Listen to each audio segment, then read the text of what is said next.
So I think that the Fed obviously has to acknowledge that the economy has come back much more strongly than they had expected.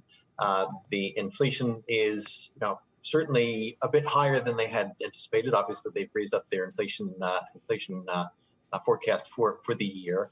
They still clearly believe that all of this is transitory, and I think it makes total sense for them in the dot plots to be bringing things forward. The key thing, though, is the dot plots are not Fed policy.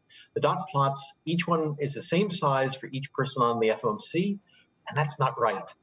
There should be a really big dot for Jay Powell, and Jay's not about to be raising rates. I have a question, Randy, in that vein, because you call them renegade dots, and Elon was just saying the same thing. The Fed wants to. Why don't they just get rid of the dots? It sounds like they're more of a headache than they're worth, although they are giving us, the market, valuable information here. But why let us have that information? So once you've given information out, it's always very difficult to take it away. So when Bernanke introduced that a number of years ago, it was actually very helpful to try to put some flesh on the bones of what for some time meant. And so you could see over time, you could see over a roughly 3-year horizon what the FOMC members were thinking, and that was a way of underscoring that. I think Janet Yellen had challenges in dealing with this, and I think so did, and so has Jay.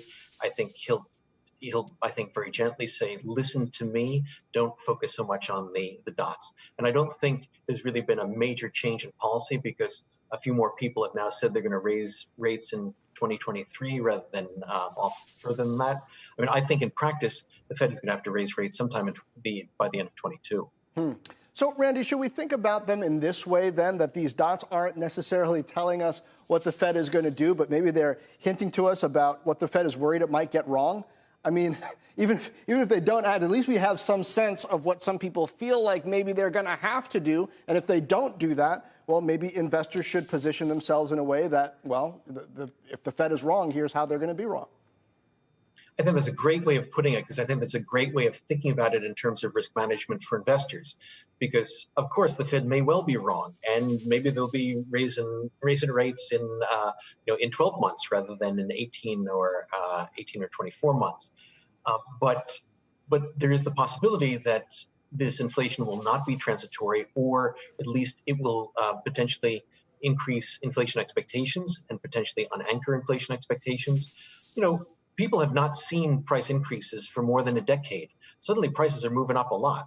And we know that even though the numbers in the labor market have been showing a somewhat slower recovery, all the anecdotes are that firms have to pay a heck of a lot more to get more people to come take a job. So they're getting used to a little bit more ability to raise their wages, seeing some more price increases. That could lead to an increase in inflation expectations. So I think it's important to have risk management around that. Shepard Smith here. Thanks for watching CNBC on YouTube.